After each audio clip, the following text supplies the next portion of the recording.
I wrote my latest book, Act Like a Success, Think Like a Success, for anyone who strives for a better life. And that's all my guest ever wanted. He was born into poverty and cycled through the foster system, and he is the embodiment of chapter 8 in my book, Climbing the Mountain to Reach Your Dreams. And today, he is the Divisional Vice President and Chief Diversity Officer at Walgreens. Please welcome a buddy of mine, Mr. Steve Pemberton. How you doing, Steve? I'm doing great, Steve. Doing great. Good, man. Doing great. Talk a little bit about your background. I grew up in New Bedford, Massachusetts. I was born to a mother who was in the middle of a losing battle with alcoholism, my father nowhere around. My mother couldn't take care of herself, let alone her 5 children. So at the age of 3.5 years old, I'm taken from her, and I never see her again. It gets worse after that, though, because the system doesn't know what to do with me. I'm an African-American boy with blue eyes, a blonde afro. How bad did it get for you? You know, it's difficult all these years later to describe what it's like waking up every day in fear of your life as a child. These people were masterful at disguising all of the malnourishment and the hospitalizations and the unexplained injuries. They painted me as this broken boy whose mother... You're talking about foster parents? Foster family. Wow.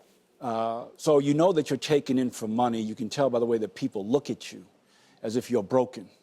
How did you break free from all of this, though? You know, my secret weapon was I love to read. So reading gave me vision and expectations that were different than all the labels that were put on me. Wow. I had a middle school counselor who tells me about going to college. And he says, you know, college is a place that you can go for 4 years and you don't have to go back home. I don't have to go back to this place? Well, send me there. So I decided that, okay, this is the pathway out for me. This is how I'm going to get to college. And once I decided that, it was just a matter of time. In one of the chapters in the book, I tell people to get to goaling. Get to goaling, set goals. And whatever they are, whatever motivation you need to get to a goal, it can be the inspiration that inspires you to climb. Never lose sight of the goal. No matter what's happening to you, just remember, you cannot lose sight of the goal. You have always, I don't care what happens to you. All of us are in the middle of a process even today. If you weren't in the middle of a process, you wouldn't have woken up this morning. God wakes you up because he ain't through. Something else he got for you.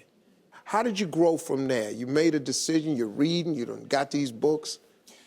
You know, I knew that I was responsible for this. You know, we all come into the world as inheritors, if you think about it. It can be a great name, it can be great fame, it can be great wealth, but it can also be great tragedy. But you're not measured by what you inherit, you're measured by what you build. And so for me, I knew I had to build something different and something better. My biggest goal, Steve, the thing that I wanted more than anything else in the world was a family. That was it. It was a dream of a boy, and it became that same dream as a man. And so I met my wife, and 20 years later, she brought and still brings such light to my life, and our children more light. You know, they corrected every wrong that I inherited. They righted every path, as only a spirit like that and children can do. Yeah. Tell everyone where you are now. So today I work for one of the best companies in the world, in Walgreens. So my responsibility is really to make sure that we are as diverse and as inclusive as possible, driven by a philosophy that none of us look like our story, and that's important, right? Because you don't really know somebody's story. You might think you know, but we all have one, and you don't know it just by looking at them. Yeah.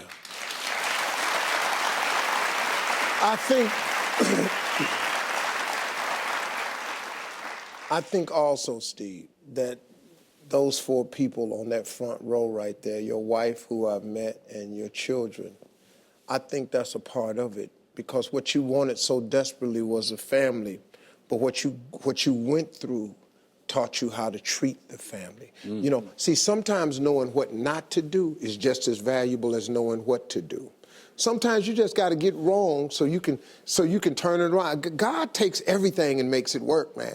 You just got to believe that. You can't just give up on it. But congratulations on everything, man. Thanks for the role you play at Walgreens, man. And what an incredible story, man. Thank you for sharing it with us. Thank you very much. Oh, man. Thank you, brother.